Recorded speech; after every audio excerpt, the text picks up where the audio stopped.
Hello every folks and good morning! So today we are talking about archers. Welcome to Know Your Unit Archer Edition. But wait a minute, there's no archers on the screen. I mean, well, technically there's one right now, but I wanted to start this one off a little bit differently because, well, archers are a little bit of an interesting story. Basically, when it comes to damage and things like that, hopefully you will have seen the previous video before this, but the different damage types can vary quite a bit. But generally speaking, if you're looking for consistency, both melee and magic will do relatively consistent damage. Technically, between the two, melee will be a little bit wilder in terms of the things that can scale it up, but generally, magic stays relatively steady.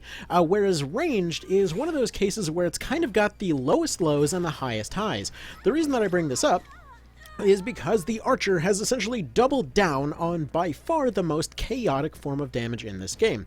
And double down on that doubling down as well, because kind of doubling down and multiplying is their whole thing. Essentially, throughout this whole little episode here, bear in mind that there's a lot of things going on. It's never as simple as just a thing does damage, because every single weapon, every single, well, that is to say every weapon category, with some minor variations like cursed versions working differently, but every ability, every finisher, every spell, every item will scale very differently, and all of them will have things that they tend towards, but generally speaking, that's what it's going to come down to. So, for example, the reason that I'm bringing this up right here is you may notice the immediate comparison that gets made pretty often.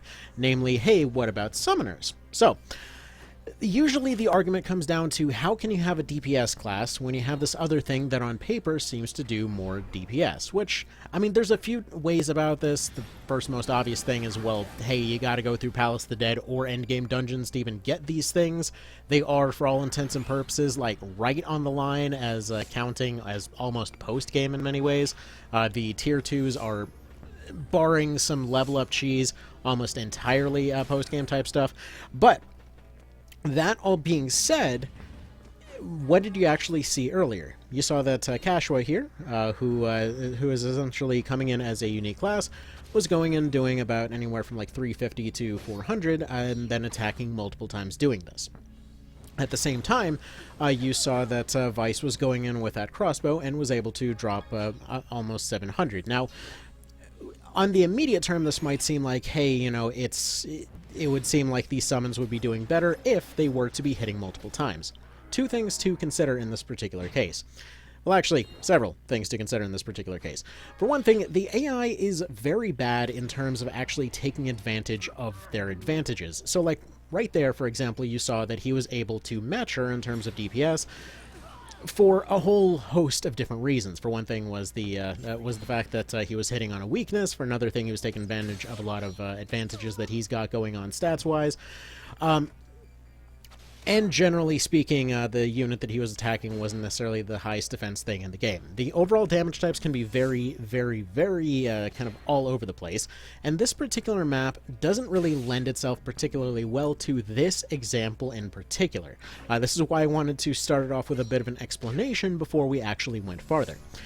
And actually, right there is what I've been waiting for, where we got that Fear and Breach going. Now, I know the usual argument of, hey, you don't want to set up a debuff, but the debuff is here as an example. Because like I said earlier, magic is going to be the most consistent one, melee is consistent but somewhat variable, and then you got ranged, which is just straight up, like, doesn't give a fuck, it's crazy time kind of situation. It's got the lowest lows and the highest highs.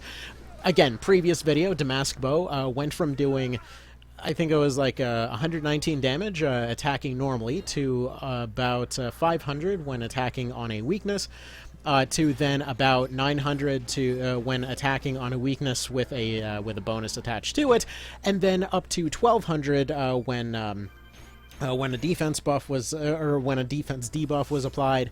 Like, basically, they end up scaling dramatically higher than everything else, meaning that the whole point of archers is for those situations where there's a weakness in defense, where essentially they are exploiting a weakness in defense. The exact formula is fairly similar to something like Fallout, But bear in mind, it's not exact because there's a lot of steps to the damage calculations in this game.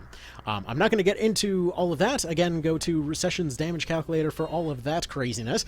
But generally what it comes down to is just their damage is vastly multiplied, but enemy armor is also vastly multiplied. This is the initial kind of starting attack and defense values before all of the crazy scaling stuff is applied. This means that when you're going and lowering something's defense, or for example attacking on an elemental weakness, or using something like Dragon Slayer, you'll basically start noticing those cases where their numbers just go absolutely wacky. And as you notice right here, even these randos can potentially throw out 1500s under the right circumstances, because damage is absolutely crazy by this point.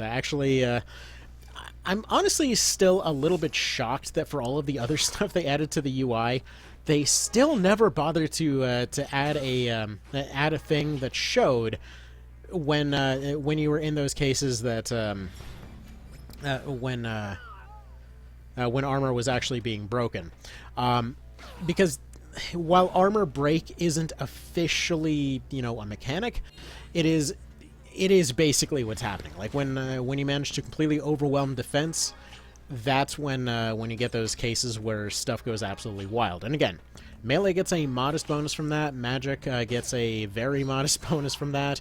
And then you come in with stuff like archers, who are typically going to be seeing a ginormous bonus from that. Anyway, so with all of that yipping and shattering out of the way, let's go ahead and get this thing going. I'm actually a little bit surprised. This is the first time I've actually seen the trio ever having difficulty in this fight. I legitimately have no frickin' idea what just happened. Alrighty, every folks, so here, let's go ahead and talk over the builds and skills and all of that kind of thing. Actually, before we get deeper into it, I would like you to meet my kind of co-commentator for today. 8 box of baby chicks. That's kind of over there until a better spot for them is found. So if you hear any kind of like little peeps and poops, that would be them adorable little things over there. So yeah, there's that going on. Anyway, so let's go ahead and get to this here. So, in terms of their skills, they are a little bit about as basic as they were last time around in the PSP version. They got their daggers, they got their bows, they got their crossbows, they got a crappier version of Constitution, they got Insight, which in their case, they kind of have a sort of critical mass kind of situation where realistically in Insight they usually won't really ever need. Petrify and Charm, still wondering what the hell they're doing here. Eagle Eye, Engulf 2, Double Shot, Dragon Slayer in this case, because he's running the Dragon Slayer set, Tremendous Shot, and Back Attack. So let's go over their roles real quick. First of all, Back Attack is basically just for helping you out in the early game. Just due to the fact that in the early game there's a lot of swamp tiles, there's a lot of rain and all of that kind of thing. Apparently they just left Back Attack on there for the purpose of helping them out before their accuracy ends up doing a lot better. As time goes on, this becomes near entirely worthless, but yeah, early on this is mostly just to get you past those swamp tiles and such, because you're dealing with much worse accuracy. Tremendous Shot is a guaranteed crit and knockback. The Dragon Slayer set, since they can equip it, is again, I think it's like 60% something, whatever, bonus damage versus dragons. Double Shot simply fires twice and can be combined with Tremendous Shot for double crit shots. Engulf 2 simply increases your range by 3, and then Eagle Eye increases your accuracy to 100%. But let that text scroll, because its most important feature is right over here. Prevents their attacks from being deflected. This means parry does not work. Which is funny because they mentioned that it doesn't work on Fusils. That's kind of a holdover from when this used to be called Overpower. But any darn ways, yeah, it just prevents parry from triggering when they're firing. This means that they can guarantee up to 5 times damage for whatever their initial hit is. The reason I say 5 times is because typically speaking, while there are variations on this, if you stand them next to a Vartan, they will receive an Instill buff for 25% bonus damage. This can go up to 31%, but this is all situational type stuff. Anyway, so we're going to say 25% as just a general guideline, because technically it can also go down to 22%, whatever. Anyway, so from there, typically a crit will double your damage. Again, this will vary based off a lot of scaling type shenanigans, but we'll just say it doubles it for the sake of convenience. And then double shot obviously doubles it because, you know, double is 2 and therefore 2 times. So yeah, there we go, there's that. Anyway, so double crit, double shot, plus the instill for, you know, 25 plus 25 plus 25 plus 25 for what is basically a 5 times damage shot that is that's available for them. This is kind of the archer charge that I like to describe every now and then.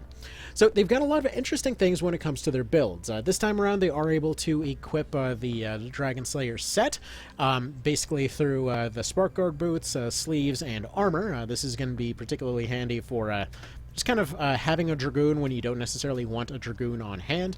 Not to mention, it's just some really solid high vitality armor for them, which ends up pairing particularly well with something like the Balder Dagger here. So why the Balder, of all things? Well, usually, if you have their defense high enough, there really isn't a whole lot of a point of them having a shield. Usually you want to raise defense in order to redirect that aggro somewhere else. Now, in this particular case, it is a slashing type dagger, and due to unintentional features, this basically means that you can get really decent slash resistance going for something like this. Now, obviously, this is going to vary depending on the types of things that you are using. So, for example, if you weren't running the Dragon Slayer set, let's say you were running something like the Nomads, this might be a lot better for you, so we're just going to go ahead and do that there. I'm just going to go ahead and put the Nomads on. You might notice that this was a bit of a last-minute change as far as all that stuff goes, but yes, that gives us 1 free slot to go ahead and put his double shot back on. Because for our test map, we're not going to be running any dragons. This is why that previous test video was done, because I started realizing, you know what, our usual test map for the Know Your Unit type stuff used to be a perfect example back in the PSP version, and this time around, there's a lot of cases where there's certain things it just simply won't be able to show, and this is why, again, I wanted to add a few extra examples, because it really does not showcase the best parts of the Archer here. We're still going to run it, just because it's what we do, but just so we're 100% clear, that's the deal there. Anyway. So in this case, he's got pretty high defenses. He's got good good slash resistance because Balder Dagger. It's the only one of the lightweight daggers that has a slash characteristic to it. And this gives him a parry, gives him some pretty good defenses, and also on the bow slot we've got anti-griffin damage, which is going to be doing a decent bit more here. Now, personally, I think that the ice bow should have been the one with the griffin bonus, because it would be a very, very noticeable thing, but either darn ways, this is going to be handy in that particular case. Next up, we have the Guaranteed Charm Archer, or the Mind Control Archer, as I like to call them. You may notice they're not even running a weapon skill, and they are running a very defensive loadout here. So essentially, they're running the Cupid Bow, which has a chance to charm on hit, due to the fact that Eagle Eye is both 100% and cannot be deflected. This essentially means that this will, if Eagle Eye ever triggers, that is a guaranteed charm coming in that next round. Tremendous Shot is still subject to parry, but is a guaranteed charm all the same. Engulf for making sure that that can happen from a mile away, and then Constitution just to give her that little bit of a boost in health. Specifically not using finishers on her, just to not make the AI tempted to go for big damage. Black Ice Choker in this particular case to help cover her weaknesses. Daedalus, realistically, is going to be one of their best items. It's not very often that you see a quote-unquote best-in-slot item in Tactics Ogre. Daedalus Gaunts are one of those few cases where anyone that can use it realistically probably should, because it's got incredibly high defense at 45. For the sake of comparison, her body armor only gives 27. So these are fantastic if you happen to be able to make a whole bunch of them. Unfortunately, on this save file, I only had enough to make one set that I always kept on denim, so one way or another, that's just what we got right now. Anyway, as far as armor goes, again, usual blue and green rules for these tests. So we're going to be running the Brigandine for the extra defense, or the extra dexterity in that case. Circlet for the 8% elemental resistance. The Alluring Boots for a little bit of extra luck, and then the Ice Choker for the same reasons as discussed before. We've got a Daedalus Crossbow over here, going for those Brimstone Hails. We're actually going to go ahead and turn off his other moves right here. Additionally, we're going to go ahead and give him the Cloud Shoes to give him better firing angles in certain situations. This is a bit of a micro optimization, but there are certain cases where hovering one tile higher can potentially give them a better shot, so just something to bear in mind if you're running a crossbow guy. Just to show this real quick, when I say that they doubled down on scaling, note that in the kind of in the end game here, when we start getting to this point in the game, the reason they don't want to be running these particular pieces of equipment are because they are still going for very basic upgrades in terms of crafting.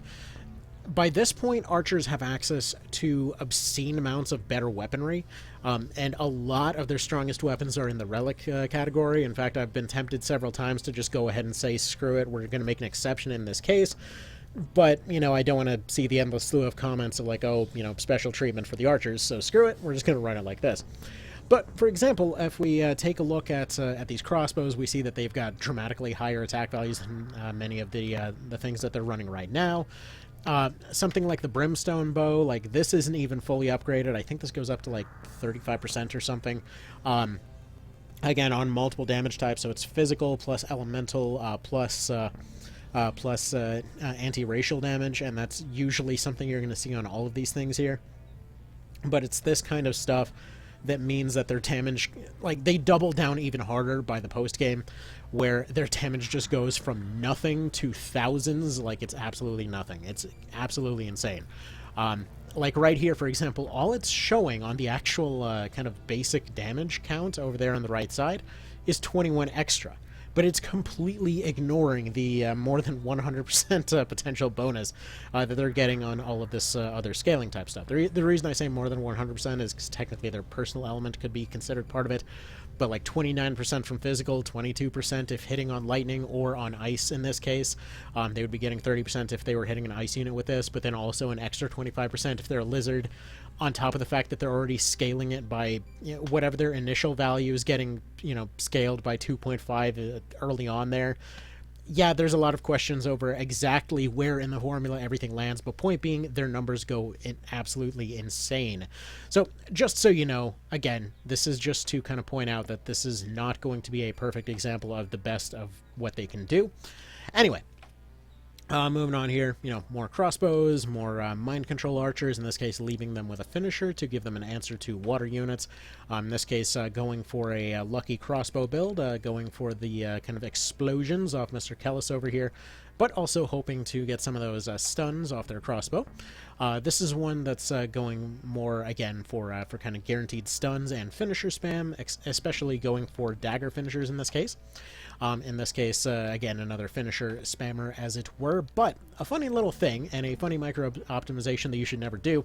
It turns out the sticker +1 happens to have higher avoidance than any other weapon that they can have in their right hand.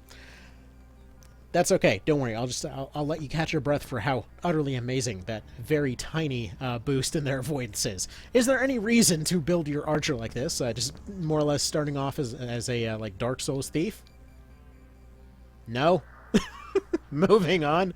Why do I have Engulf in here? I'm not sure. At the time, I think I was testing to see if it would actually boost their ability to hit at long range. I don't think it did. I don't know. Anyway, we'll put Resist Petrify on there just to use it at least once. Moving on here, in terms of counter builds, did I actually take out the counter build? No. The first counter build was back over here with Alos. Technically, you get a counter attack off of the short bows. So you can run a counter stun build if you'd like. Originally that was the plan here, but Damask Dagger is it's solidly just kind of in the okay tier by this point. Anyway, let's go ahead and get this thing going. Let's start showing off some stuff that they can do. Alrighty, so let's go ahead and do this thing. Couple of notes. So just so you know, if there has been a random popping over the course of this video, that should finally be ending today. I just got a notice a little bit ago that finally the Thinky Brick is almost here. So finally it might be time to actually get some proper computing power going behind all of this stuff. Yes, I kid you not. The little laptop that we've been using as a backup here can barely handle playing music through a browser sometimes. Yeah. Anyway, so let's go ahead and carry on here. So when should you actually be using archers? What is their purpose? What is their role? As the joke goes, you know, they clearly must not have a role because I ran up and hit something with them and it did not do the biggest number. And clearly, there's no possible other thing to do in a strategy game than go for the big number. But that's the funny thing, they are kind of the big number class. Again, due to the same chaotic stuff that we talked about earlier. Because it's always a matter of using them in the right situation. So if anyone's been, by any chance, watching the speedrun videos, you may notice that there was extensive use of archers, because despite their reputation, they are, I mean, I would say arguably, but realistically, they are just behind the Lord for having the highest DPS potential in the game. Now, I say potential because they're a class whose damage is entirely chaotic by design. And not to mention the AI will oftentimes make them look like doofuses because they have a tendency to fire and at the closest thing and then run. That being said, if they happen to find a weakness, in many cases they will attempt to go for it. So if you're looking simply for just the AI option, the answer there is very simple. You give them a charm bow, that is essentially you go into Palace of the Dead, you farm floors 1 through 25, every one of those floors has a chance to drop a crescent bow, you use the bow and Sheridian to then craft that into a Cupid bow, and then you simply put Eagle Eye plus Engulf on an archer, and you let them do their thing. Congratulations, they will now mind control everything on the map for you. It is completely broken. The funny part is, you might be saying, wait, but the AI must be too stupid to make sure to use them properly. Funnily enough, the AI is actually programmed to understand when they should be using charm, so unless there's an AoE, for example, in case you happen to have a wizard that just wants to do those big numbers and hit the entire map, then you will have those cases where they will just deliberately avoid hitting other charm targets, meaning that 1 or 2 charm bow users can very easily have insane DPS just through sheer merit of controlling the entire enemy team against themselves.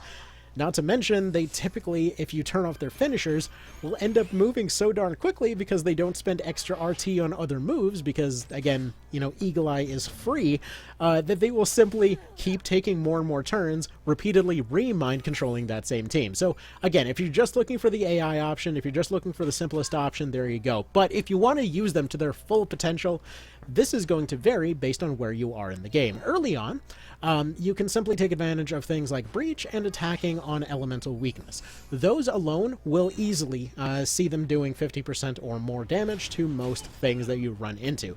Especially if they happen to be a squishy, wizardly sort, typically a couple of longbows in your back row are never going to be a bad choice, unless they are running extreme disadvantages under certain circumstances. But generally speaking, as long as you're going and you're using them in on the right targets, you will see pretty good numbers. Around chapters 3 and 4, though, are those moments where they start having a harder time punching past armor. Around those times are when you want to start employing Fear and Breach.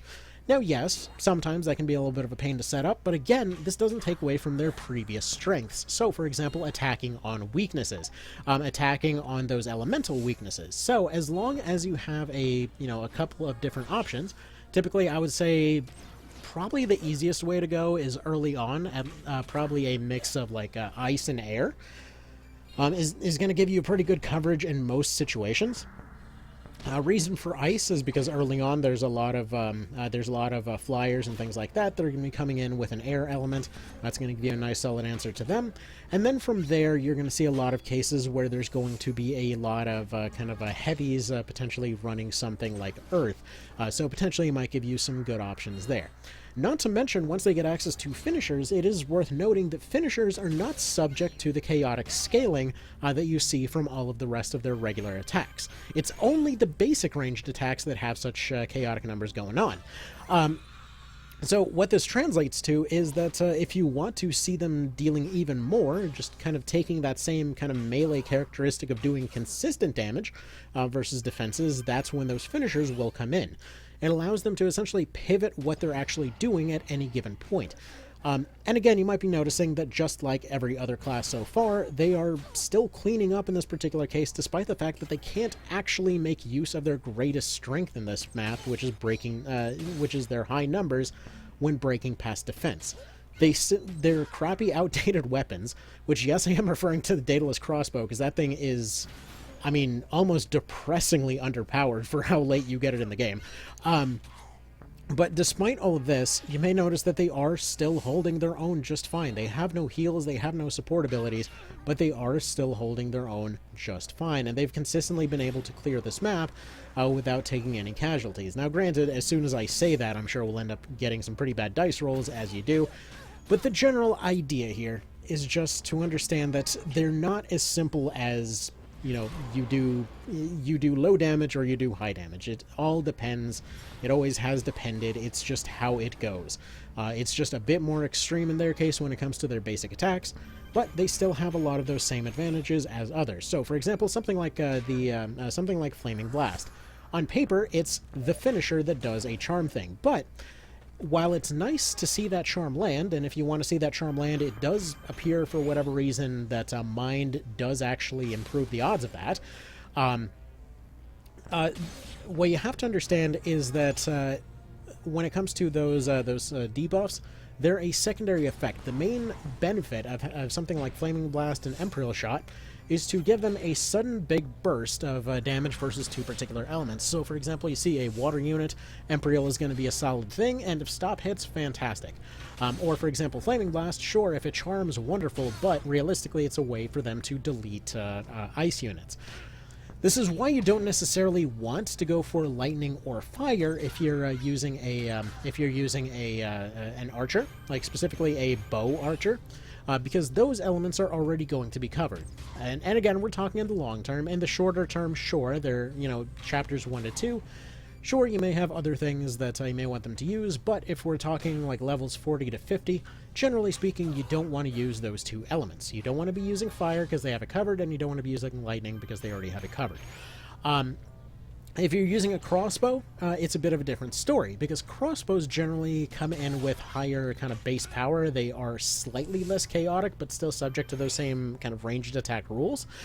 But they can kind of min-max a little bit more. So, for example, like let's say my endgame version of Vice, my preferred version, was running a Brimstone bow, while personally being an air element, and then having access to those two finishers. So Brimstone Bow essentially allows them to hit hard versus ice. Yes, it is doubling down versus Flaming Blast, but it did essentially come with a unique bonus in terms of his just anatomy bonus on that bow.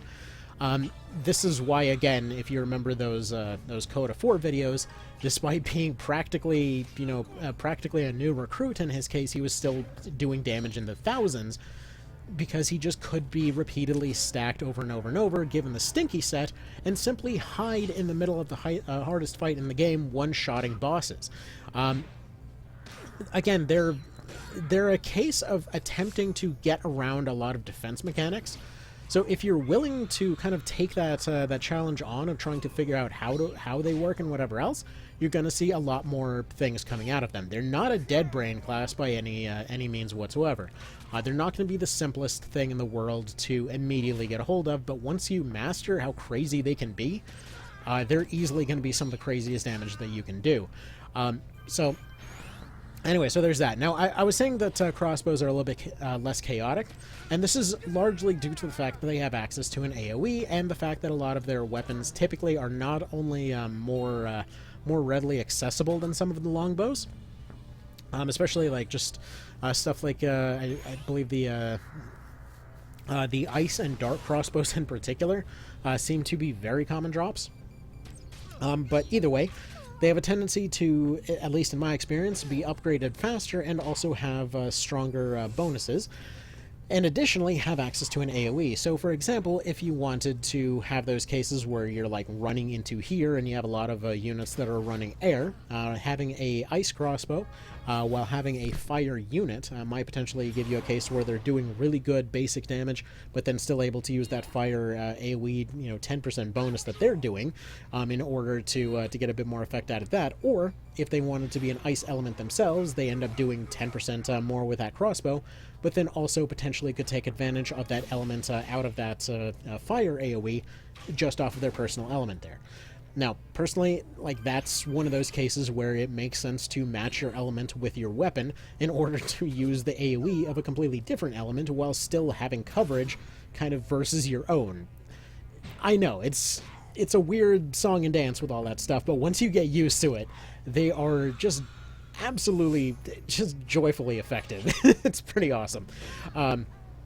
But yeah, this is part of the reason that I've made so many videos on these guys. I know we're up to 1 billion Archer videos already. Can you believe it? Can you believe how many we did in so little time? But yeah, they are a class that's really strong, even in its worst case scenario here, if utilized correctly. And that's the big thing there. That oftentimes it's things like multiplying your melee damage or things like summons that get thrown out there as like, this is the only possible way, you guys. There's better ways. Hitting on a weakness is usually going to do a lot more than hours of grinding, and then if you double down on those damage exploitations, then you can see some pretty wild numbers flying out there. In fact, let me double check that I just saw that real quick in terms of why this basic crossbow dude just did 500 to her.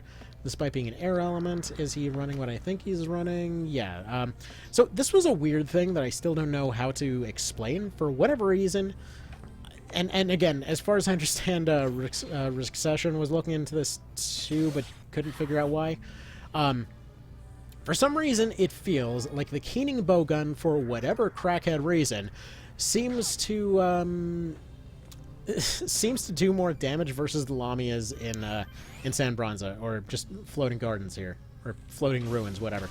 Again, it could be something else, but it just feels like they do a lot more specifically versus those units. I only know because I've run this map for tests so many times, and it just always kind of sticks out. So yeah, I don't know what that's about. It might just be some random, junk data or something that I'm completely misinterpreting. Either darn ways, yeah. Archers are definitely one of those cases where it's a class that was originally kind of a basic unit and then just got promoted into kind of advanced difficult class status. But yeah, there's a lot of fun things you can do with these guys as long as you're paying attention to what you're doing.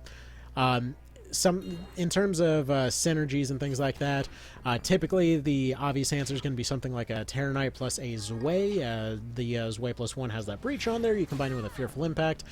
Fearful plus Breach will basically just be guaranteeing that something will die from the next ranged attack, more or less.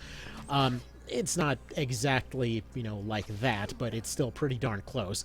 You're typically going to be 1 to 2 shotting most things hit with that combination. Hitting on weaknesses is usually going to give you a diminished version of that for kind of most day-to-day cases. Like, for example, a fire unit attacking an ice unit will typically do a lot better. Again, if you're doing the whole speedrun kind of thing, using something like a lobber to throw a Dynast King's Meat onto something, followed up by a couple of longbow shots, it's a really, really fast way to clear maps. And yeah, once you get into the end game, you'll usually be overflowing with a bunch of fancy ranged weapons. They seem to drop more commonly than many other things, so you'll typically be seeing a good number of different options available for using the right weapon at the right time. So if you find yourself struggling versus a certain enemy type, never underestimate the ability to simply breach it and then throw a archer at it, because more than likely it may potentially just be able to just annihilate the hell out of it. Again, they're a class that's very customizable for just blowing right past something's health pool, really. I was going to say past their defenses, but really if you break their defenses, they're going to be able to DPS most things pretty darn well.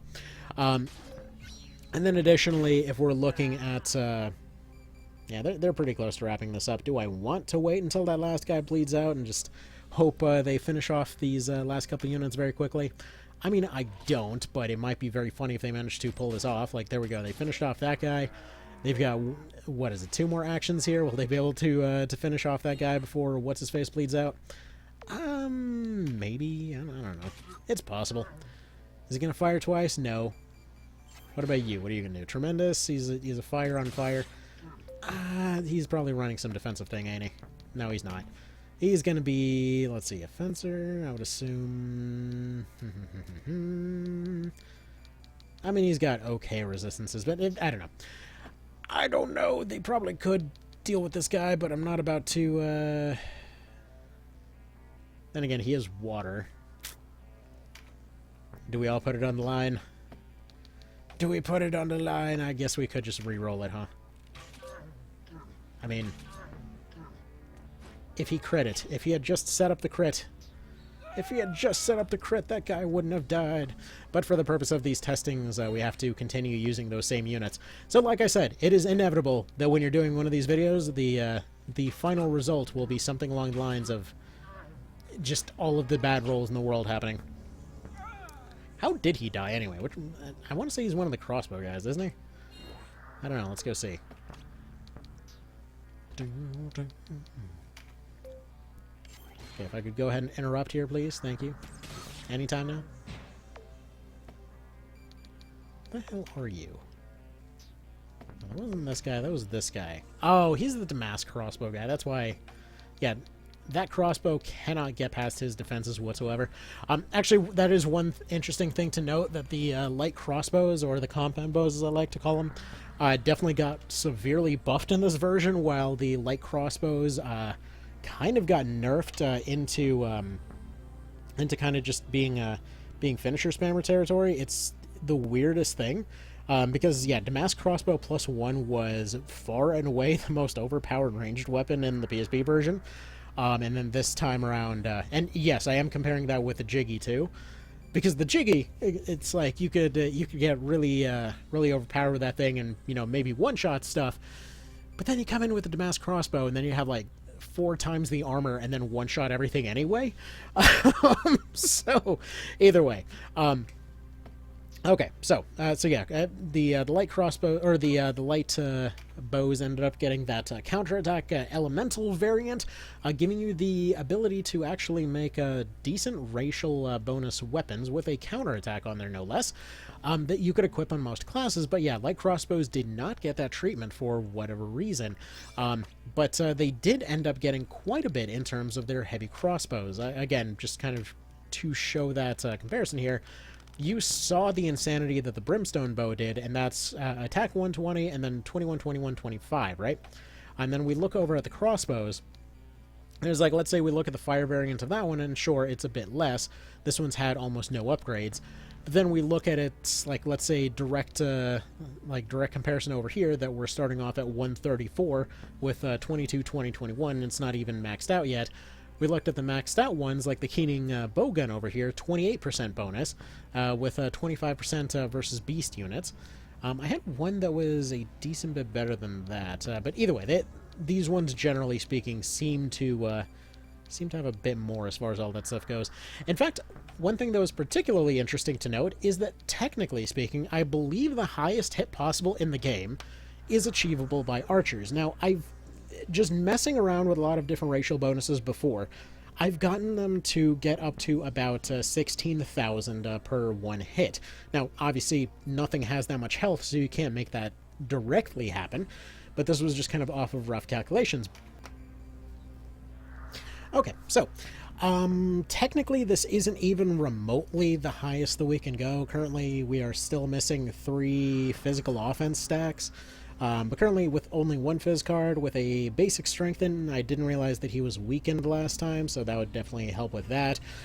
He doesn't have an instill on him right now, but this would essentially be essentially 1,400, or sorry, 14,700 damage just off of this alone. And then with those 3 additional stacks, that probably would be in like the 20k range. And then with an instill, that would essentially get it up to about the 25,000 range. Like, again, numbers just go wacky after a while. There's no practical reason you'd ever need to do something like this. But this is, again, just to illustrate how quickly those numbers go crazy. He was originally doing like 100 damage to this thing, and he can multiply it to 20k plus. I mean, what the hell, right? Anyway, that's all the time I have for today. Y'all have a good one. Take care, and I'll see you later. Bye.